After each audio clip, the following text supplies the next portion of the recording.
Imagine New England, 1863. Winter's grip is tight, but a deeper chill of worry settles over families and merchants. Food preservation is a constant struggle. Their survival hinges on a hidden technology yet to be fully understood. This unseen force, buried beneath the ground, would soon revolutionize daily life and reshape history itself.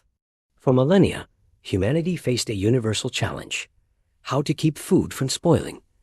A battle against time and decay. From ancient Persian markets to Renaissance Italy and Victorian America, the dilemma remained unchanged. Rotting meat, souring milk, wilting vegetables. These were common sights, threatening sustenance and survival. Ancient civilizations sought answers, observing nature's cool shadows and the depths of caves for clues.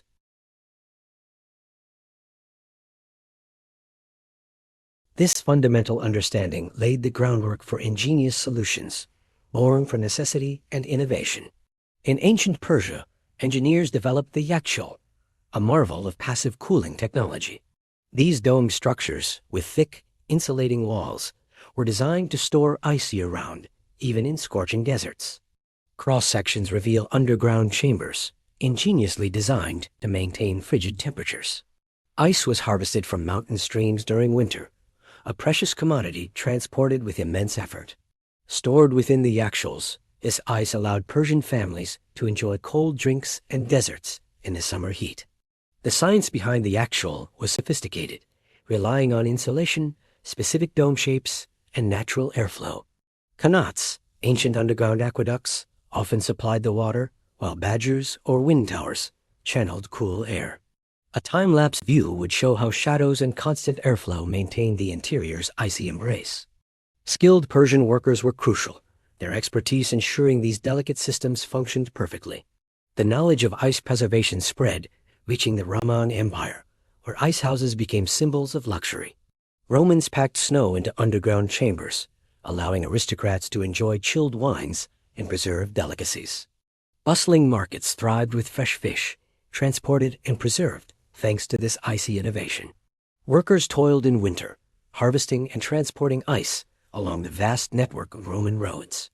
Meanwhile, in medieval China, ice was not only for food but also for medicine, a testament to its diverse utility. Officials oversaw ice collection and storage in Bingjian, ensuring its availability for various purposes. Ancient Chinese physicians utilized ice to treat patients, recognizing its therapeutic properties.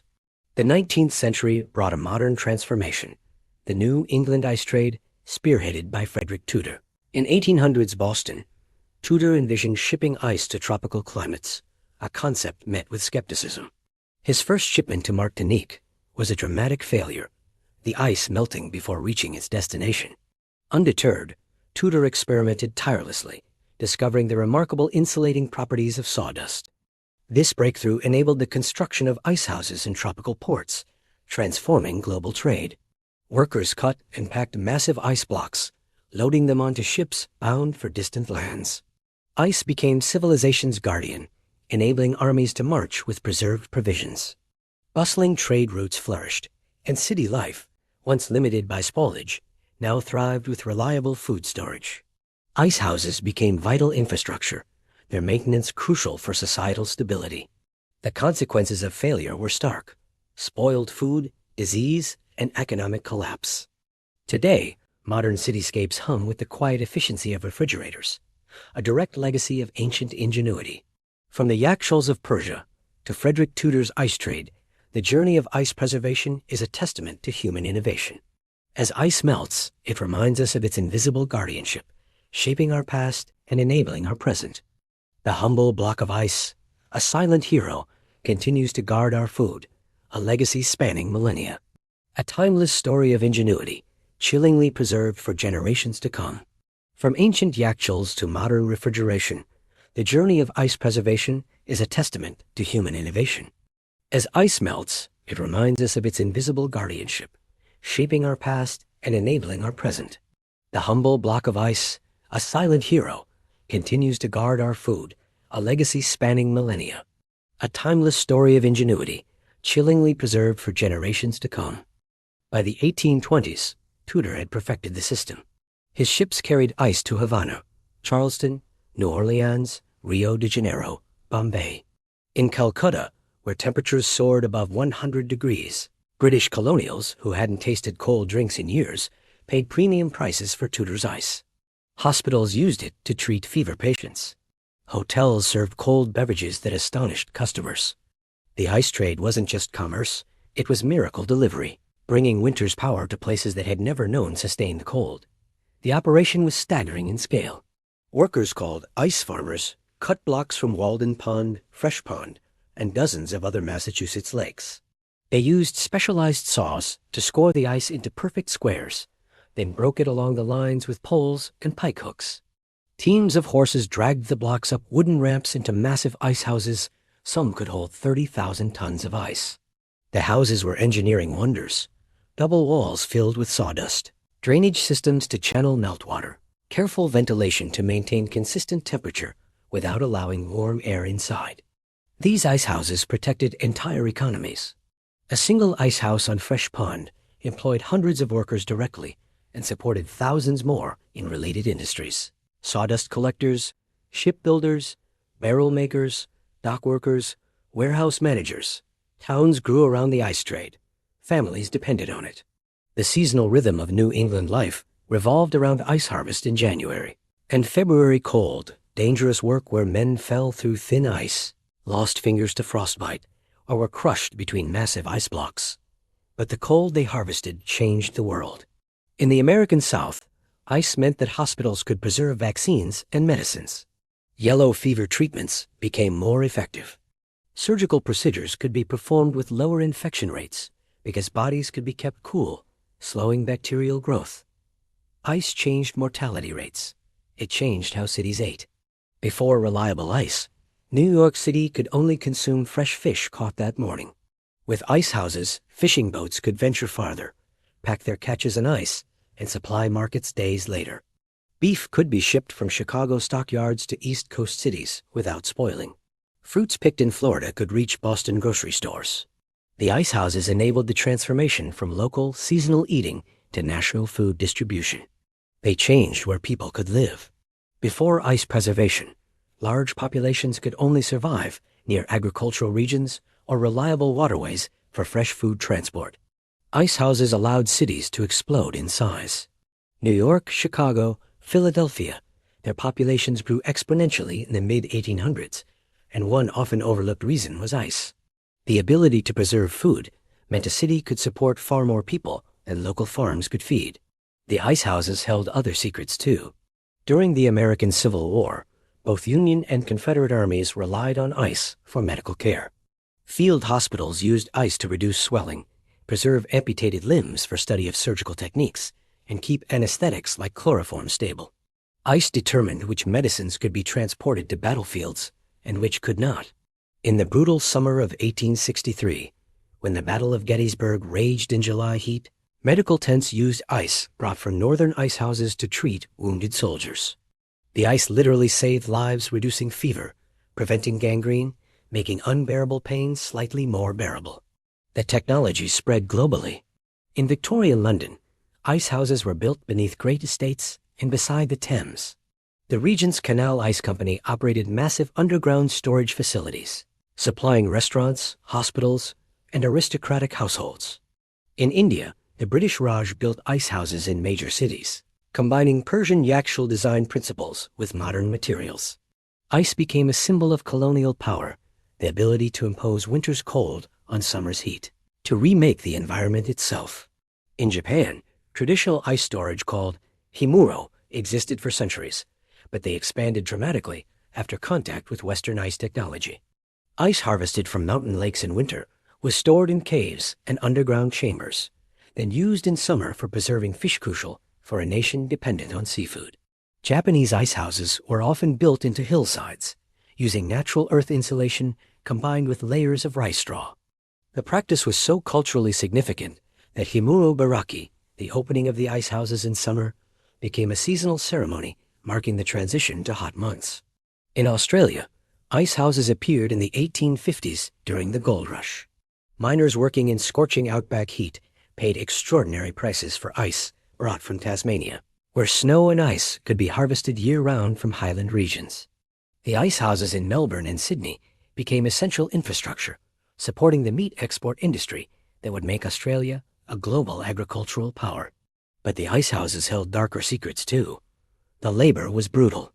In New England, ice cutting was among the most dangerous occupations. Workers stood on frozen ponds, often in temperatures below zero, sawing through ice thick enough to support horses, but thin enough to crack unexpectedly. Falls into freezing water were common. Hypothermia killed quickly.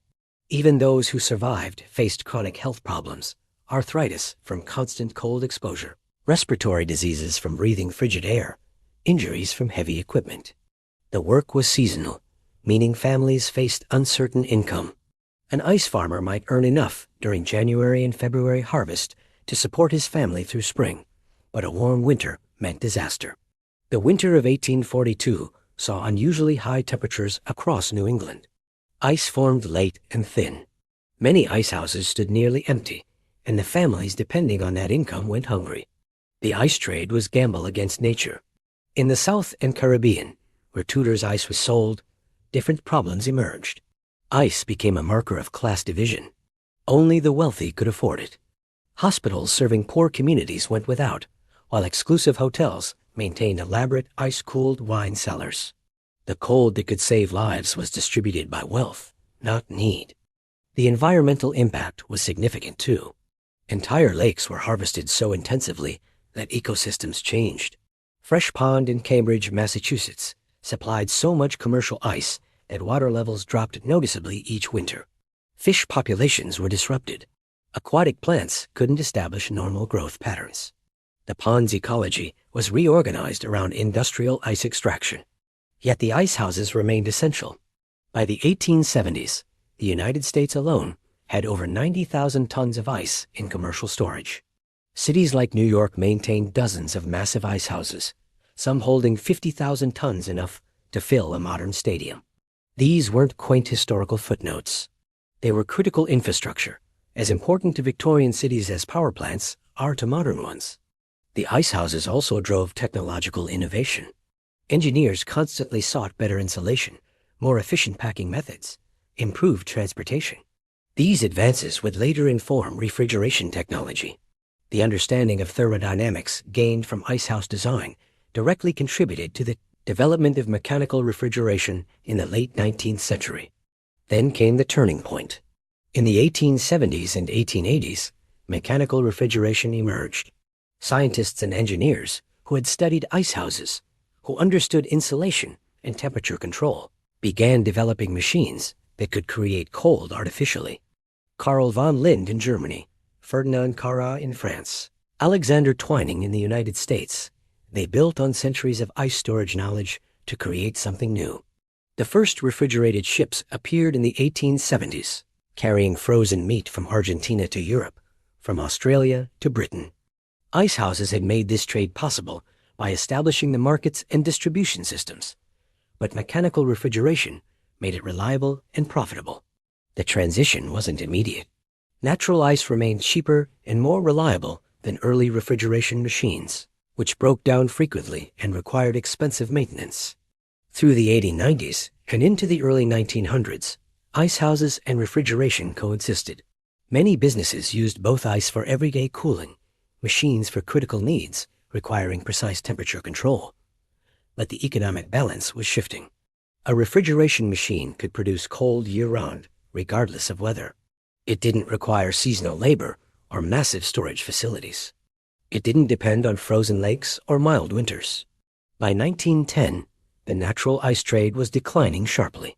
By 1920, it was collapsing. The great ice houses stood empty, their thick walls no longer needed. Walden Pond, where Thoreau had watched ice cutters work while writing about nature and simplicity, fell silent in winter. The workers moved to factories or different trades. The ice companies dissolved or pivoted to mechanical refrigeration. An entire industry, infrastructure that had fed cities and enabled empires, vanished within a generation. The ice houses themselves were often destroyed or repurposed. Some became storage warehouses for dry goods. Others were demolished, their thick walls broken apart, their carefully engineered drainage systems filled in. A few were preserved, by accident forgotten, Abandoned structures discovered decades later by confused property owners wondering why their land contained mysterious dome chambers or massive underground rooms. In Persia, many ancient yakhchāls still stand, though most are no longer used. They dot the landscape like beehives, monuments to engineering brilliance. Some have been converted to tourist attractions. Others simply endure, their thick walls still defying desert heat, still maintaining cooler temperatures inside than outside, still demonstrating principles that modern engineers respect. The knowledge survived in unexpected places. When NASA designed food storage for early space missions, engineers studied historical icehouse designs. The principles of insulation, air circulation, and temperature maintenance in enclosed spaces proved relevant for spaces. When modern architects design passive cooling systems for buildings in hot climates, they often reference Persian yakhchāls and their sophisticated understanding of thermodynamics without mechanical assistance. The icehouse workers' descendants often don't know their ancestors' occupation. The trade was so thoroughly replaced that it left little cultural memory. There are no ice farm reunions, no monuments to the men who fell through frozen ponds, no museums dedicated to the infrastructure that once protected entire cities from hunger and disease. Yet the impact remains. The global food system we take for granted the ability to eat strawberries in December, fish caught 1,000 miles away, meat raised in different countries, rests on foundations laid by icehouses. They proved that food preservation at scale was possible. They established distribution networks. They created consumer expectations that fresh food should always be available. They changed medical care permanently. The use of cold for treating injuries, reducing inflammation, preserving medicines, and vaccines, all refined in the icehouse era. Modern hospitals still use many techniques first developed when the only source of cold was ice harvested from frozen lakes. They changed architecture. The design principles of icehouses influenced cold storage facilities, warehouse construction, and eventually the design of modern refrigerators and freezers. The understanding that insulation, airflow, and drainage were critical for temperature control became foundational knowledge. They changed labor patterns and economics. The seasonal ice trade was one of the first large-scale industries built on winter, harvesting and international shipping of a perishable commodity. It pioneered logistics and supply chain management techniques later applied to countless other industries. In our modern world, the hum of a refrigerator is a constant, almost unnoticed companion. It keeps our food fresh, our drinks cold, and our lives convenient, day in and day out. But this everyday luxury has a profound history, rooted in ancient ingenuity. Long before electricity, humanity sought ways to conquer the warmth and preserve life's essentials.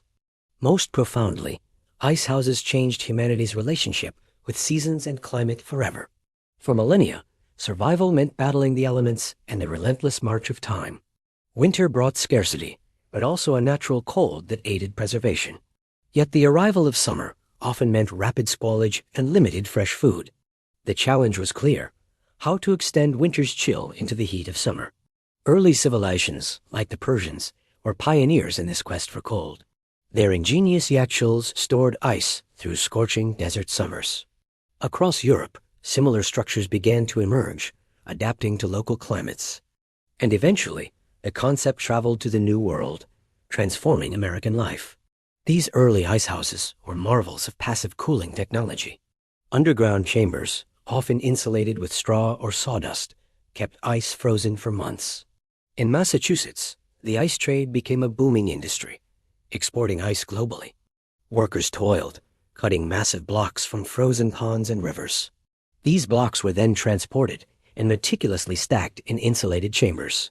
The spread of icehouses was a testament to human determination and innovation. They became vital infrastructure, connecting distant lands through the cold chain. Icehouses began to break the seasonal cycle, offering fresh food year-round. Imagine the luxury of ice in summer, a true revolution for food preservation. Food could now travel further, last longer, and reach more people than ever before. This newfound independence from seasons fueled urban expansion and economic growth. The demand for fresh produce and exotic goods soared, transforming diets. But the era of natural ice was destined to give way to a new mechanical age. The invention of mechanical refrigeration marked a pivotal moment in history. From bulky industrial units, refrigerators slowly made their way into homes. The icebox, once a daily chore, was replaced by a simple press of a button. The constant hum of cold air became the new standard for preservation. As mechanical refrigeration advanced, the grand ice houses faded into obscurity.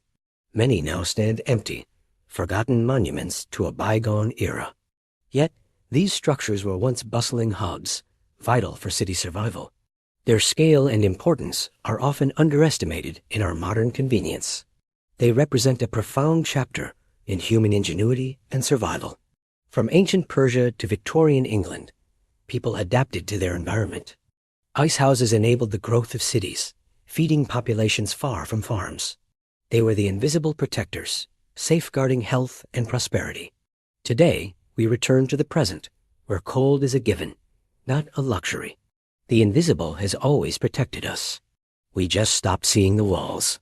From ancient ice houses to modern refrigerators, the quest for cold continues. It's a testament to humanity's enduring drive to innovate and adapt. Every convenience rests on forgotten foundations.